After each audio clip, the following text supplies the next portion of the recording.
which.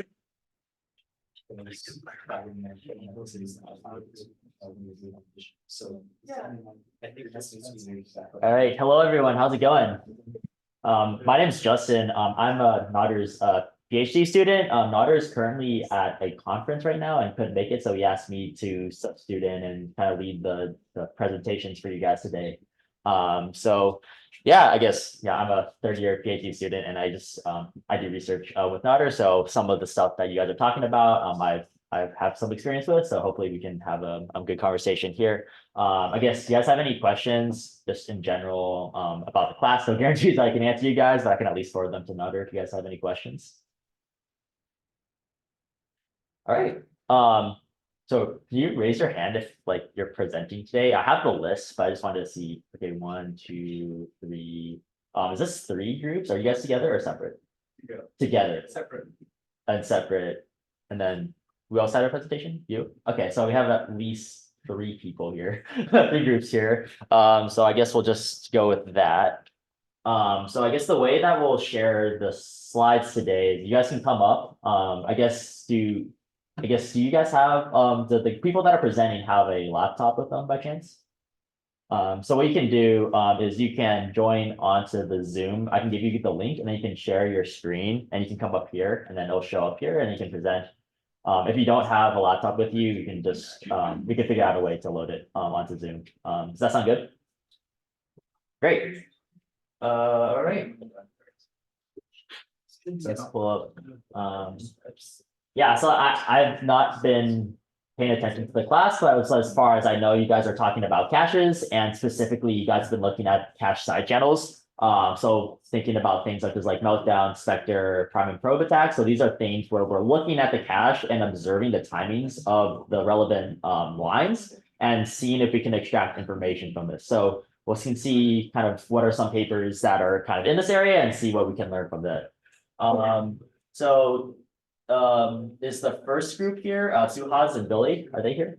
We talked to the professor and moved our presentation to Wednesday. Got it. Okay, sure. Sounds good. Is Nat here? Is that you? I was gonna be. I know, now you get the great honor to be first. Honestly, going first is usually the best in my opinion. Here. If you go into Zoom, then you can just enter with that link. Yeah. And I am recording. That is good. Okay.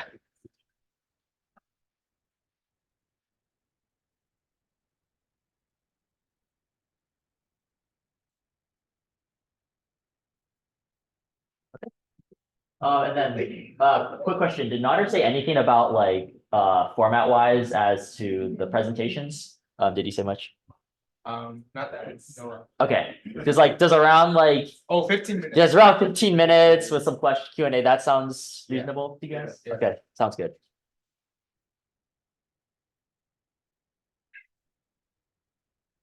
All right. Yeah, feel free to start when you're ready. We do have a mic here. I'm pretty sure it has good coverage. So if you just stand in, I mean, you'll probably be, yeah. And I will get out of the way. All right, good afternoon, everyone. Thanks for coming in. Great honor to be the first. So my presentation is on translation leak aside buffer, so TLBs. And then I'll go deep into that. It's the second paper from the list that you can refer to. And then the main topic is defeating cache side channel protections with TLB attacks. So this paper kind of proves overview is TLB attacks will overpass that side channel defense. So this is basically proving TLB attack works. So that's my overview. And then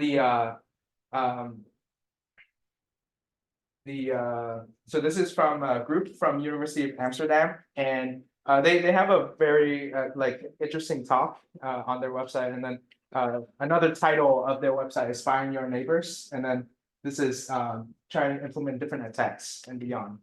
And so it's from 2018. I kind of base my presentation on their structure, so it's follows more clear, and reading the paper is pretty long. So this structure kind of have a very clear step by step through, and then so we're going to talk about side channels, and then different cache attacks, different. There's one example on flush and reload, and then gonna go deep into TLBs, and then some results that the group found, and then some evaluation of the results.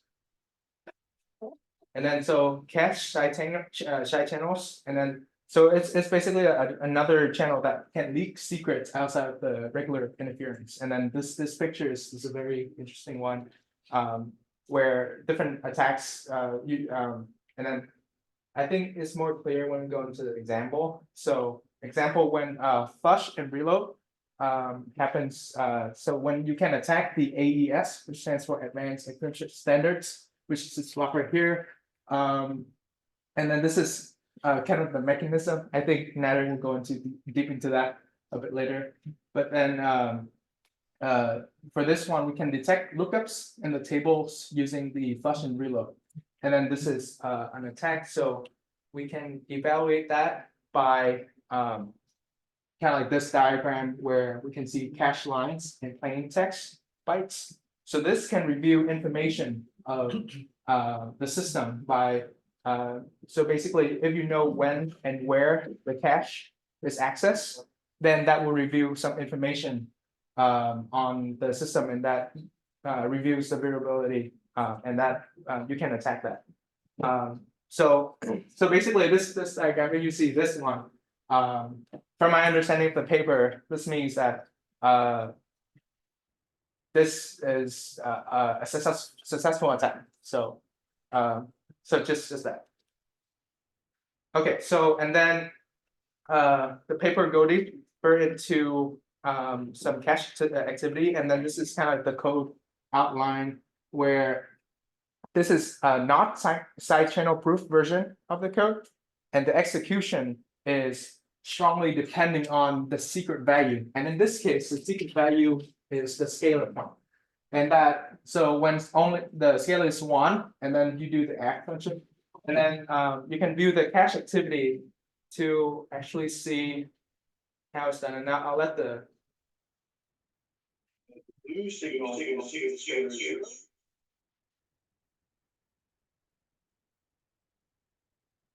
So basically he's saying that the green signal is when the scalar is 1. But that's how the cache activity of this not side channel attacks looks like. And then go further, this is when a good defense happens, is when like the cache activity you cannot distinguish between the two anymore. So that can help protect the system.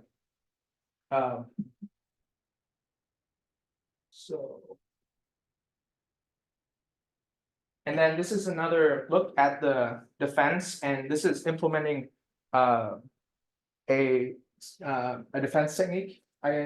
So this is from Intel's transactional synchronization extensions, or TSX, and then this is for hardware transactional memory defense, and then this relies on the unshared cache activity. So basically, so from the previous vulnerability, right? So if you apply this defense on, then you cannot distinguish between all those in the system. And then transaction fits in the cache, and then or otherwise it will auto abort it. So that's one defense example. And then now this is the main selling point of the paper, where the author tries to implement TLB attacks, where the defense mechanism cannot protect the system anymore. And so what is TLB? And then so I think in last lecture, Professor mentioned this diagram where different side channels, and then this is a part of digital where cache, memory, UART, and then there's TLB right here. And then so TLB is translation look-aside buffer, and basically I don't really understand deeply on this, but it's essentially a shortcut list for the CPU to quickly translate the memory address. So there's virtual memory address here, it's kind of like a lookup card, kind of like, and then that helps the computer run faster. And then so this is where attacks can happen. And what is documented in the TLB is level 1 and level 2. So these L1, so these should be data, and then L2 right here, and then the not documented one is the structure where this can be prone to the attack. So so the paper way of kind of like implementing this attack is through a performance counter, and they tried a linear structure at first, and then so I think this will make more sense. And then so basically this is linearly mapped TLB, and the thing that's extracting from this is it's going to have a 16 set L1 and then 4 waves. So this is the point where they kind of like try to look at and then attack. There's a rule. I don't completely understand it, but they take the smallest number of waves it is, so that's why 16 sets and 4 waves, and they base those results later on. And then so the same for level 2, where they reverse engineered it, and then there's a hash function that is implemented too, and then this is the matrix of the hash function, and it is implemented on the Skylake 14 bits and Broadwell 16 bits.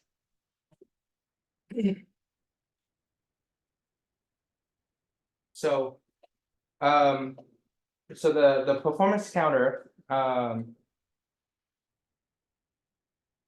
so this one can so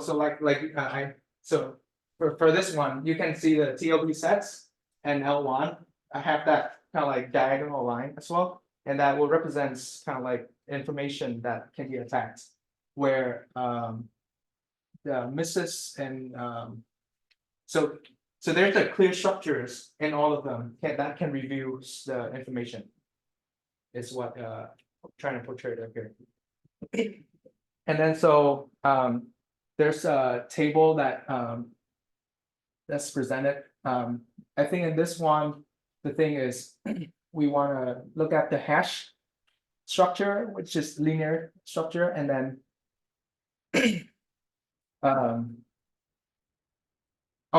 this SHR here is a shared structure. So and then you can see there's a set of 16s and 4 waves as well.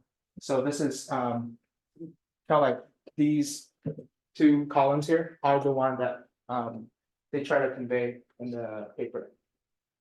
And then so another results I found, and that is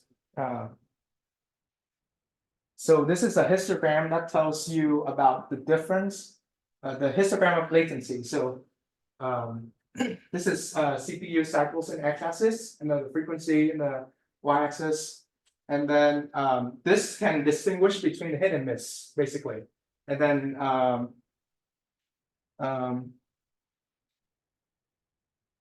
so this can show that the latency of the memory axis can purely depends on the TLB latency. So this can tell you the difference of that. And then so if this attack is implemented, then when you look at the activity in both blue and green, like the video earlier, so when you do that, then it's kind of indistinguishable, meaning that the attacks is successful. And then they looked at this a little bit further, where this is so they start with the cycles with latency. So this is the ground truth, where the experimental, and then they apply moving average to distinguish it. And then with our normal eyes, we can still distinguish it, but it's not that clear. So they applied a support vector machine, SMV, to classify different activities in the cache. and in the TLB, and then that can help recognizing the differences. And then so from all that, the evaluation here, this just means that the TOB is successful. So with the success rate of close to 1, and then it's also effective and fast. So the time that it recorded is pretty fast, and then the frequency diagram as well. So their result shows that the TOB attacks is a success, and then this is another I think it portrays the same idea with the attacks.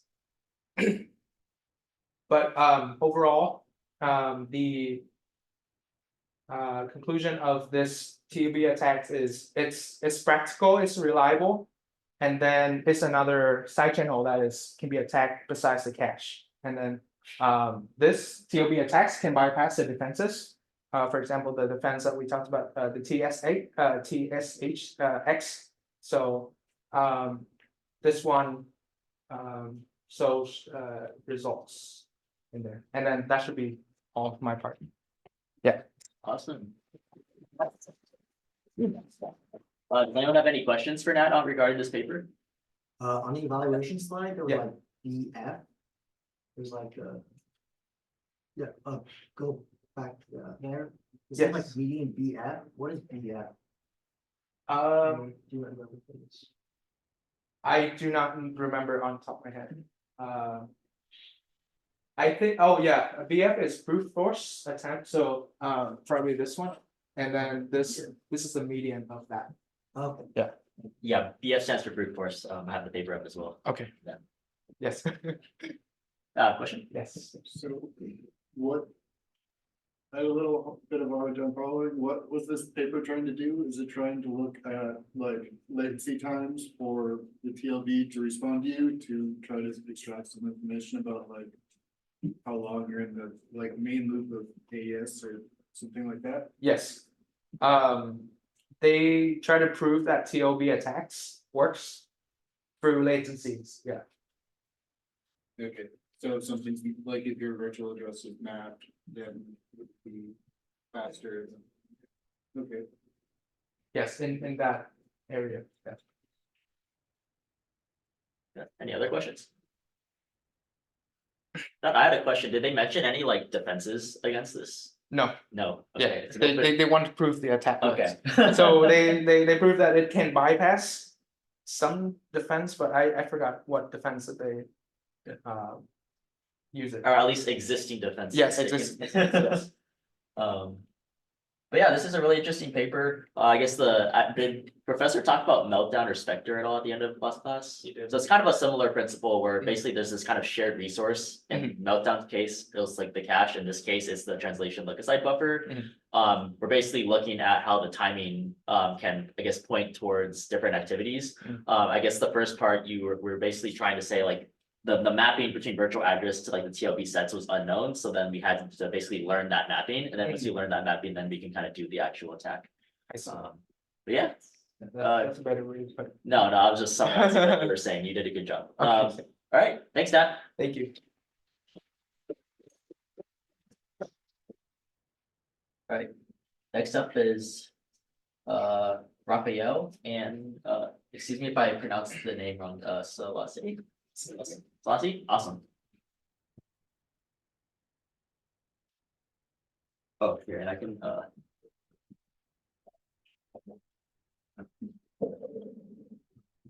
Is there like a? yeah, so just go onto there and then can you put in 810 188 2955. And it was Salasi? Yes, awesome. Right, and then just share your screen and then you can get started. Recording in progress. Oh yeah, and then you can turn your mic off, yeah. Yeah, we have the mic through, there's the mic on that stand right there, that will record on the Zoom. Much.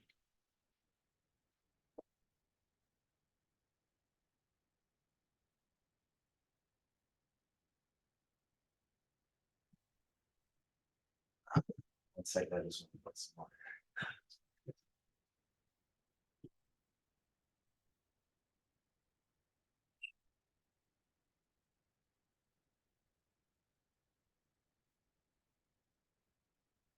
All right, thanks everybody for showing up. So our presentation is on.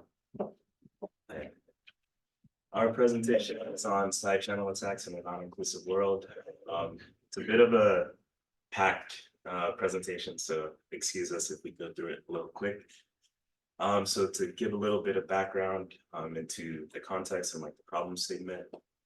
So the whole context on which the paper kind of addresses things is cloud computing on shared machines, in which you have kind of like a setup that looks like that, or you have different virtual machines and you have a cloud hypervisor that shares physical resources across like virtual bounds, right? And so virtual memory has a lot of isolation mechanisms in place, like privilege hierarchies and Intel XGS, different security extensions, but at some point down the line, everything kind of convenes onto like a physical modality where resources are shared physically, and so you can't really negate the potential of like harvesting information through side channels that you can that exist because of that physical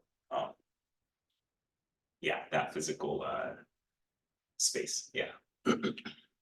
So a little bit of background, you guys all know this, but this is like a typical cache hierarchy. You have in a multi-core system, you have your different cores and they all have their own private L1 and L2 caches. And then typically there's a shared L3 cache or last level cache or LLC that interfaces directly with main memory. And you get a speed trade-off. The closer that you get to the core, the faster your cache works. And then the farther away that you get from the core, the slower, but the more capacity. You can go to the next slide. And then a little bit of background into the types of cache-based memory attacks that are discussed in this paper.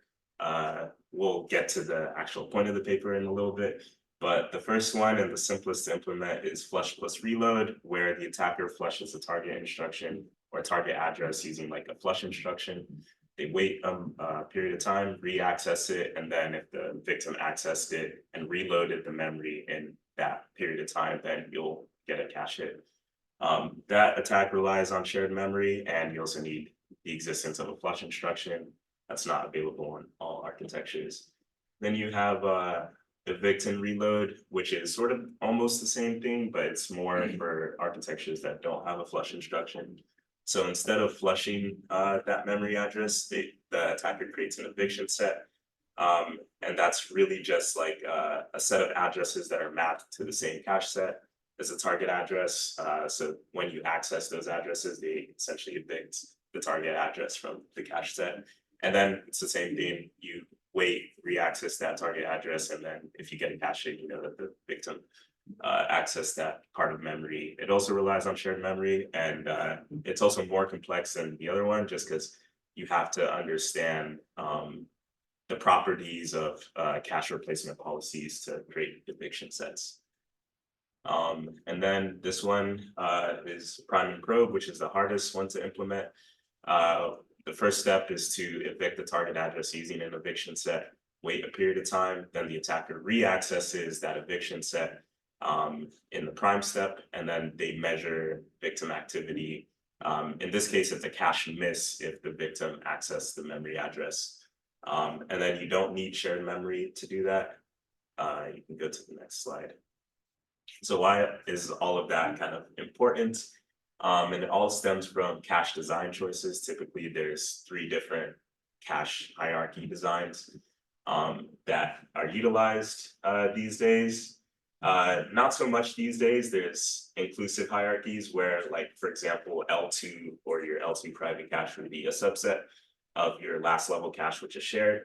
And then there's exclusive hierarchies where your L2 private cache is not present, is not a subset, is not present in the LLC.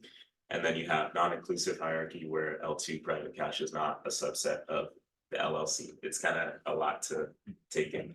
But essentially, as essentially, this is like the easiest one to attack because if you have because you have access to other people's private caches through the LLC. So as time progressed, more companies kind of shifted to non-inclusive hierarchies, which made traditional cache-based side channel attacks less effective. And so this paper is really just, how do we attack caches that reside in non-inclusive hierarchies. And so that's kind of the basis of what the authors of the paper were going for, and that goes into Rafael's part that he'll talk about, which is the implementation of their attack strategy. So to implement, we talk a lot about the eviction set, but how do we create one is a big challenge. It's not necessarily easy. So what the author did was they took the existing algorithm generated by Liu that generated eviction sets for inclusive caches, and they modified it such that it could take on non-inclusive caches. The algorithm basically, the left side is the baseline that they work on. Basically, what it does, it is exists an X and exists a U, and by subtracting a register Y out of U and then checking the time it takes to measure to access X, you can tell if this was part of the set. If it takes longer, that means it was evicted. That means that goes into your set. This didn't work for non-inclusive caches because you don't have access to the private L2. So the author did modification, created L2 occupy set, which evicts everything out of L2 that belongs to you. So the U set is evicted out of L2, not L2 entirely, just the parts that are part of the U set. And then this algorithm is able to tackle a non-inclusive caches or creates, reduces the false positives and false negatives of the eviction set. The next step is how do we reverse engineer a directory? So there is a few characteristics that we need. We need the timing characteristics to know how long it takes to go from fetch from L1, L2, LLC, and DRAM, because these are things that they use to attack. We also need to somehow reverse engineer if there's a slice directory, and associativity and inclusivity of private and shared caches. All these experiments were performed in Skylake X, Intel Skylake X. I was going through the details of all the experiments and what they did, but just trust me on this. These are the 7 things they found about the cache, and they were able to reconstruct what the Skylake X directory looks like, and this is what it looks like. I guess we don't need to go into details as to what it is, but the bottom line is that they were able to, using eviction sets and their experiments, to reverse engineer what it looked like. So the big question is, I guess, why are we vulnerable? It's because even though they are non-inclusive, they are somewhat inclusive. Even though they're not shared directly, they are parts where they are shared, as Selassie mentioned. Like, there is always a frontier where they do get together. So, but exploiting that, an attacker can create a cache attack that exploits this. So it's a matter of how to get your pieces where they need to be, and then you can evict things out of the private caches, and then you can extract that information from the areas that are shared. So the attack strategies, now Selassie mentioned all these things, but at the time we didn't really know what an eviction set was. So with the eviction set algorithm and the reverse engineer directory, there are certain things that change a little bit on the attacks, because the attacks Selassie mentioned were for inclusive. So for non-inclusive cache, you would need to rely on getting the eviction set to get some idea of what the cache looks like. And specifically of how much information you can extract from the attack, that is depending on how long you run this attack for. The prime and probe is pretty short, but the information you extract depends on the wait and probe time. The evict and reload on non-inclusive caches relies on the directory inclusivity, and they did this in a multi-thread. They have 3 threads going. One was the main thread, and the other one were just monitoring what it was happening. They were called the helper threads. And this attacks how much you can extract depends on the replacement policy. And they were able to reverse engineer that. So in this case, they knew what the replacement policy was, and they were able to exploit this to extract the information. And flush plus reload, that does not change. That remains the same. So yeah, we'll go into a little bit into how they evaluated their new cache-based attack for non-inclusive systems.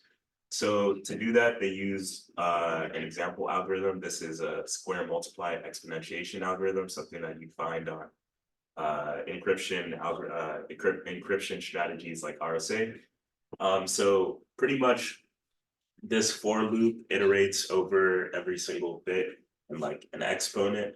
And so if you look at instruction number 3, this is executed for every single bit in an exponent, but then instruction 6 is inside of a conditional statement. So this only executes if the bit is equal to 1.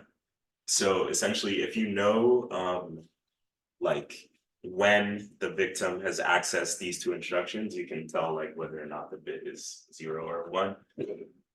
And so that's kind of what they did with their attacks. So for the non-inclusive flush plus reload, they had their victim and attacker on separate cores, and they used flush and reload operations at the addresses at the pretty much outside of the conditional and inside of the conditional.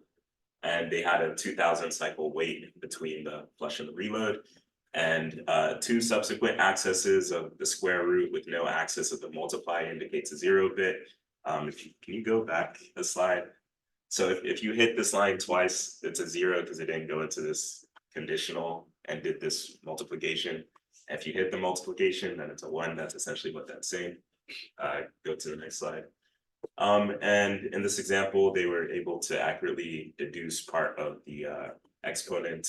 And then they also noted that errors stem when their flush operation overlaps with the victim accesses, because you can lose bits in that case. You can go to the next one. In the non-inclusive prime plus probe, they chose not to measure the instruction that does the square root, just because the time it takes to evict is long, so they were dealing with like latency issues. But essentially, yeah, they were able to also deduce the same exponent. Instead, in order to get the 0 bits, they used the length of interval between multiply operations. So if it was short, then there was a 0 bit essentially. And keep on, yeah. So most of the errors were from the imperfect eviction rate, which led to the multiply instruction lasting for more cycles than it was supposed to. And you can go to the next slide. For non-inclusive evict plus reload, they used 1 attacker thread and 2 helper threads. Goes deep into why they did that, but that's a whole nother story you didn't really want to get into. But essentially, they did the same thing as with flush and reload, and they were able to get the exponent, and they noted that this method had more errors than flush reload, just because eviction also takes longer than just using a flush instruction. Next, yeah. Okay, so again, they focused heavily on what Skylake X was. That's what they did everything on. So they spent some time saying, okay, well, how about if we want to go outside of Skylake X? And for prime and probe was the only one they focused really on this. I am to assume that that means the other ones are generalizable as they are. But they discussed that Skylake X for prime and probe relies on the eviction set.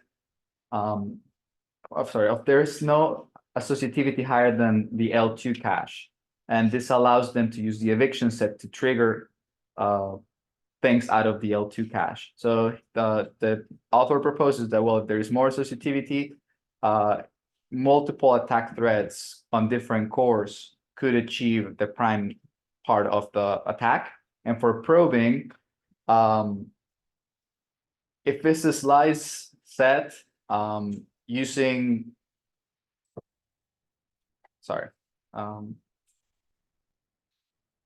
we can create conflicts with the LLC because the LLC uses the same hash function as the eviction set.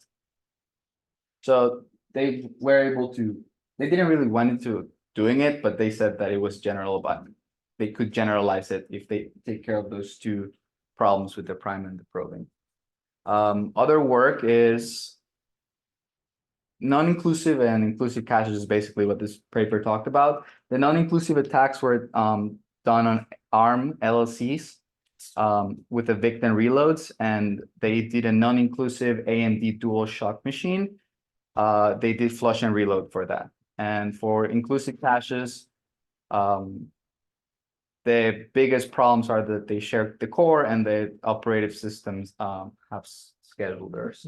And what counter measurements do we have? So the paper discusses whether software or hardware.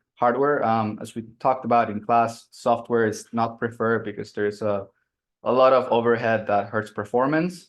But they talk about hardware options, increasing the associativity of the eviction set in each of the LLCs, such that it is not possible to just evict out of L2. So to build a centralized directory structure and to implement side channel prevention techniques. Now, all these things, again, they hurt performance. So it's always a trade-off. And these are some of the interesting discussion points that we came up with as a result of what they talked about in the paper. One of them, can you move the? Oh. Yeah. I don't see it. Oh, whatever. Oh, you Am I moving it? No. It was just like the name thing in the corner. Oh. But it's. I think I can move it on this Yeah, side. it's not a. You can move this side. I don't know.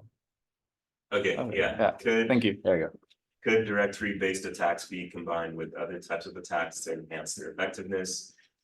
We talked about how software-based solutions aren't ideal because of the overhead. So most people want to use hardware-based solutions, but to these attacks, but how might software-based solutions be developed to mitigate directory-based attacks? And then also, what are the ethical implications of publishing detailed methodologies on new side channel attacks? Because a lot of these are, meant to operate on hardware, right? And so, even though, you can influence companies to make changes in their in future architectures, you're gonna screwing like downstream the people or, the existing systems to some extent. So those are just interesting things that we came across when we were thinking about it. Can you go to the next slide? Oh, that's it. Yeah. Oh, questions? Awesome. Great, guys. Did anyone have any questions or maybe comments on the discussion points? Yes. Did they say that they did, it's like it's like a disclosure, where there's like a embargo for like a year or something, where the person who like found the attack, did they first like tell Intel about it and then release the paper? Because at least in the paper. I don't recall seeing anything like that. Yeah, which paper did you see that in, by the way? Downfall? Okay. Yeah, so it's common practice. I don't know about this one, but if you find like a security, it's the only reason why I know is because like I talked to the daughter about this. But you basically have to submit like an email or something to the company just to let them know that you're like doing this. And I think there was this one attack on Safari where they actually got embargoed for a while to like submit. It was released this year actually at a conference. But yeah, just to let them know that you found this attack, like you always want to do anything about it. But I guess the nice thing is like it seems kind of adversarial, but then like it's hopefully for the purposes of like getting them to fix these things or to get them aware of these things. Yeah, with any other questions? Did they mention about like how stealthy their, I guess, attack was? Because I think you guys were mentioning that they put like a certain number of like threads active on the attacker side. I guess, did they mention how stealthy their attack was?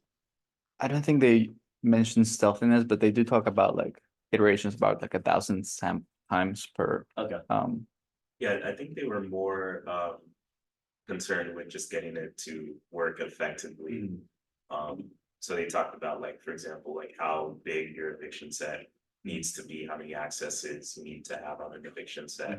How to build the directory or how to navigate the directory and whatnot, but I don't think he said anything about Yeah, like for sure. pressure, things like that. But yeah, this was a really interesting presentation. I feel like this one is a lot like pretty big scale, like you're talking about like virtual machines and like shared directories and such. So it kind of taking the initial components that we have and like these side channels and kind of building them up towards like we kind of see there's a little bit of a push and pull between the kind of like the architects and then also like the adversaries in terms of like, okay, like we can now attack inclusive. So like, why don't we kind of switch to like exclusive or like more partitioning? And then the attackers are trying to find more ways they can break that down.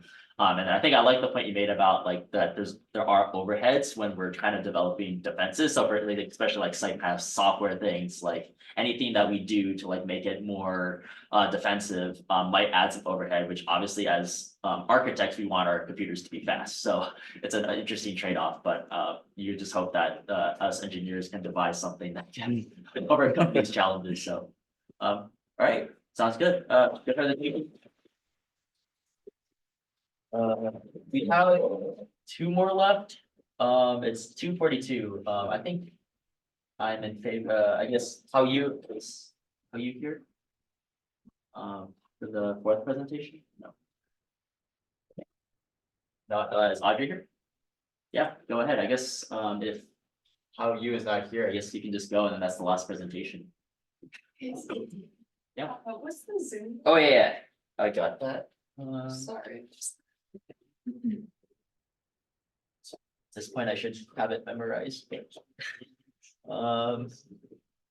just let me know. Or when do you're you know where, okay, yeah. so Yeah, one so just second. go into, sorry.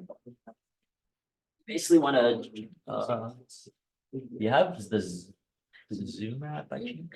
Oh, gotcha, Oh, here we go, yeah, that'll This work, should be yeah, yeah, fine. so just enter in 810-188-2955, and then just share your screen and then we can get going. great, thank you. Yeah.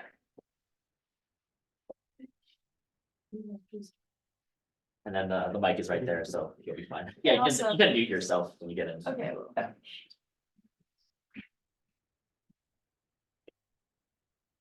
Recording in progress.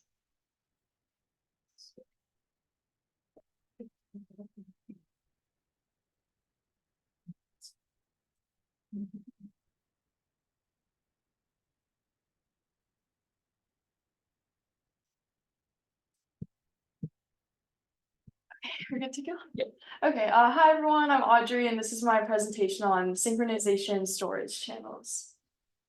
So basically, here's the big title for the paper that I read. It's a lot, so it says synchronization storage channels, a timerless cache side channel attacks on Apple M1 via hardware synchronization instructions. That's a mouthful, that's a lot. So it's like a lot of big terms, so I'll break it down during the course of this presentation. But it's basically like three main aspects. So we have like timerless and cache side channel attacks, which we've already learned about cache side channel attacks that are like timer dependent. So if we have something that's timerless, it's a little bit harder to mitigate. And it's also going to be focused on Apple M1 architecture because it has some like weird quirks with some hardware synchronization instructions, which basically means it has like special behavior when you're using load and store instructions in M1.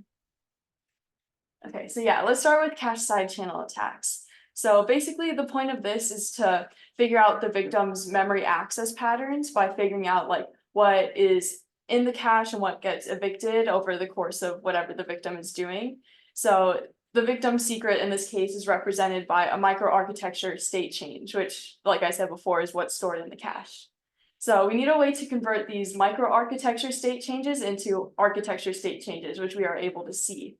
And like I said before, like most popular cache side channel attacks rely on timers, like timing how long it takes to like access a certain address in the cache. And if it's evicted, it's going to take a longer time because it needs to go to main memory. But if it's not evicted, then obviously it'll be quicker.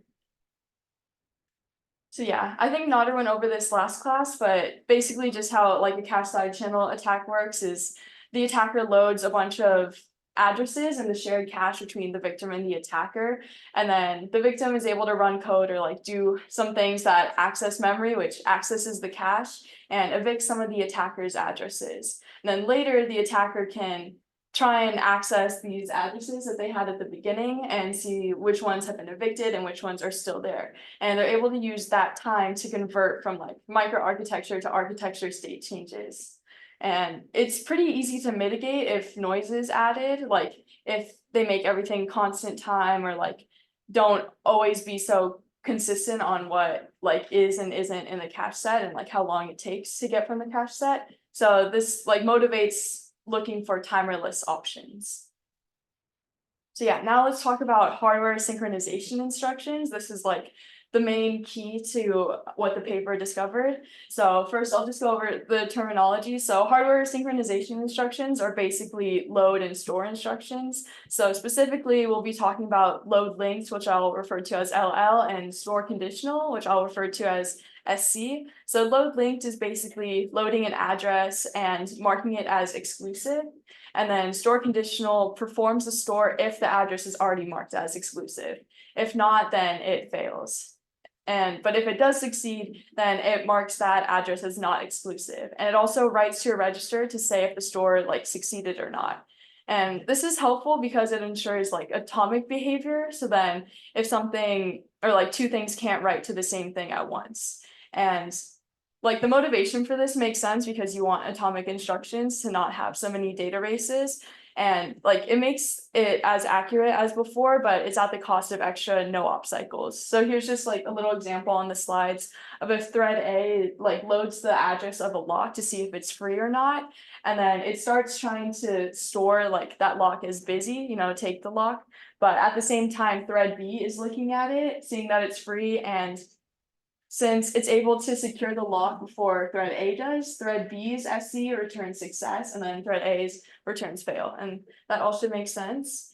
And we see that SC fails on data races, like shown in the previous slide. But the interesting quirk that the people that wrote this paper found out is that it also fails when the address is not in L1. So as you can see here, like if SC tries to access the address X and it is in private L1, then it's a success. But if it's in the shared L2, then it's a fail. So yeah, this gives us like another conversion from microarchitecture to an architecture state change, because this is something we can actually see. So yeah, basically just seeing like whether SC succeeds or fails tells us if the address is cached in L1 or not. So yeah, this is exciting because it's a timerless technique, which means it's harder to mitigate. Like even if there is noise or like inconsistencies with the like cache architecture or how quickly it gets returned to you, whether it's evicted or not, like you're still able to bypass that and you're kind of given an oracle for if it's in L1 or not. But the people that wrote this paper wanted to make some improvements to this. So right now you're only able to see what's in the shared L1, but you also want to have observation down in like the lower caches, like a shared L2. And also each core only supports one outstanding LL or SC instruction. So you want to be able to monitor like multiple addresses at once instead of just one at a time. Okay, next slide. So yeah, first let's tackle like observing the L2 cache. So basically they used a bunch of different cache properties, which we've been learning about in class so far, to reverse engineer the behavior of this cache and be able to predict like what will be evicted first. So yeah, first up is inclusion policy, which I had to look up. It's basically just if all the blocks in a higher level cache are also in that lower level cache, then the lower cache is said to be inclusive of the higher one. So basically, like if everything in L1 is also in L2, then L2 is inclusive of L1. And we also have like L1, L2 replacement policy, which is just what gets evicted from the cache and where it goes. And also the cache set index mapping for if things are like directly mapped or set associative or something like that. And something that was interesting about M1 architecture or with M1 caches is that it uses auto lock, which means it prioritizes evicting data that's not present in the L1 caches already. So basically, like when it's looking for data to evict, if something's in L1, then it's like locked into place, it's still there. But if something's not in L1, then that's more likely to get evicted. Because like it's the things that are present in L1 right now are more likely to be used later. So this kind of messes up our plans because it's harder to figure out what's going to be evicted, like it's harder to predict what's happening. So basically, our next goal is to like bypass auto lock. And to bypass auto lock, you actually need to auto lock everything, because if everything's auto locked, then like everything is also eligible to be evicted. So it basically behaves similar as to if like nothing was auto locked. So this basically means that everything in L2 must also be in L1. And we do this with a technique called eviction set splitting. And so since L2 is twice as wide as L1, we're able to like distribute this eviction set over 2 rows right here. So on the left side is like not eviction set splitting, like it's just the normal way, where these addresses in green are the ones that can be evicted because like 1 through 4 don't appear in our L1 set, but then 5 through 12 do appear in our L1 set. So like 1 through 4 are more likely to be evicted than the other addresses. But on the right-hand side, we have like 1 through 6 on this upper level and then 7 through 12 on this lower level. And instead of just like 8 addresses being put in our L1 set, we have 2 adjacent sets in the L1 cache that are able to cover the entire eviction set. And the other thing we wanted to improve is monitoring multiple addresses at once. So we basically aren't able to check if SC of X1 and SC of X2 fail at the same time, because they're only able to look at one address at a time. So what they did in the paper is use a logic operator OR to like OR all of those SC operations together to determine if any SC fails. They use something called a weird circuit for this, which I found interesting, but basically the way that they did it is had like X1 point to X2 point to however many addresses they wanted to see pointed to X. And if any of those returns like a fail, then our OR would be a 1 and we would know that this SC would fail also. But then if all of them return 0, then we know that this SC would also be a 0 and that would be a success. Okay, so yeah, I also wanted to briefly talk about the future work they were thinking about. So they evaluated this technique using like an M1 Mac Mini and observed what was being evicted from the cache, basically just using all the techniques I just talked about, like like putting all the addresses in the cache and then using the SC and LL technique to see like what was evicted and what was still there. And they used this to recover info based on like AES encryption calls. They had some graphs in their paper. And they also at the end like discussed some possible mitigations to this technique. So first on the software side, they have like constant time programming. So this just kind of messes with how the cache works because everything happens in constant time. And like this is especially important for things like cryptographic libraries. Like if they're using a key or using private information, you don't want that to be leaked. So constant time programming is super important there. But oftentimes these libraries still opt out of it because constant time programming doesn't allow for a lot of optimization. So it makes it harder to have good performance. And then on the hardware side of things, they talked about cache partitioning, which is when the cache is kind of split up into different sections and each is kind of isolated. So it's a bit harder for the attacker to know like which addresses refer to which cache and what has been evicted. It just is like more difficult to set up the technique. And that's also the same with cache randomization, where the addresses are kind of scattered and you aren't really sure like what's been evicted or like how to set up. And another big hardware mitigation is disabling huge pages. So a couple of slides ago, when I was talking about like L1 and L2, we're only able to have these adjacent L1 sets because huge tables are like, huge pages are allowed. But if they disabled that, then we wouldn't be able to have these adjacent sets. So we wouldn't be able to have our eviction set. Okay. And yeah, and as for future work, they also just discussed that like finding new micro architecture state to architecture state converters is like the big thing of how to make like cache side channel attacks that won't be so easily mitigated. And yeah, I have like a couple of discussion points on here that I was thinking about when I was reading this. I'll just repeat them here. And if you'd like to answer like right on campus, I'd love to talk about it. But yeah, just like the advantages and disadvantages of this attack compared to like a normal timer-based cache side channel attack. And also like the pros and cons of the mitigations discussed in the previous slide, because oftentimes it's kind of like performance and complexity versus like writing secure code. And yeah, I think that is all for me. Thank you for listening. Do you guys have any questions?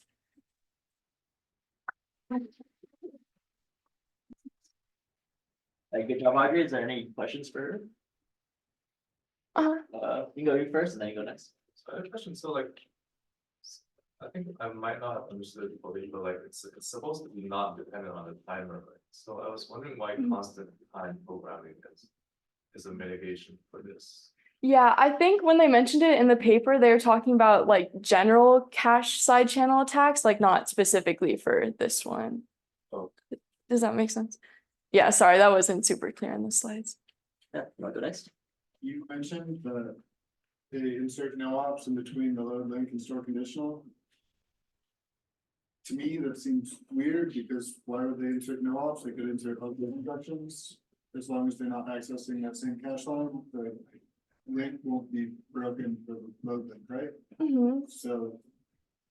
Do Apple actually insert no ops or?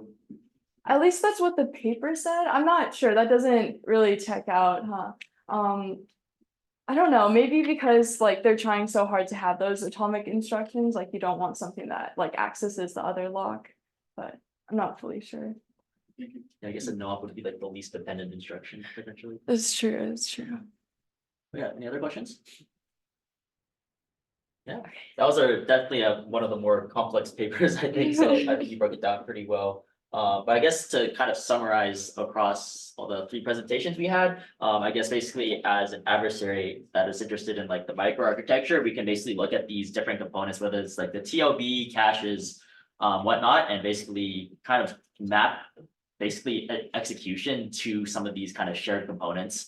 Because basically we don't have access to like what we want, but by observing how this program affects these kind of shared components, we can kind of extract information. And as we kind of move further along, it gets a little bit more complicated as the defenders are doing more. So we have to like find other mappings, such as looking at how the SC kind of interaction, reveals information. But yeah, it's I don't know what we're talking about next. I would assume I think, is anyone here presenting on Wednesday? What are the general topics on Wednesday? Other defenses?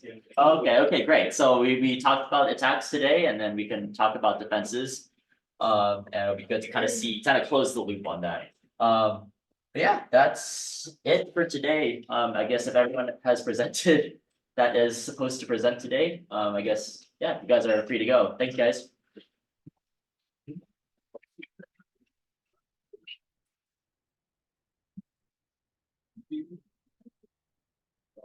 You know,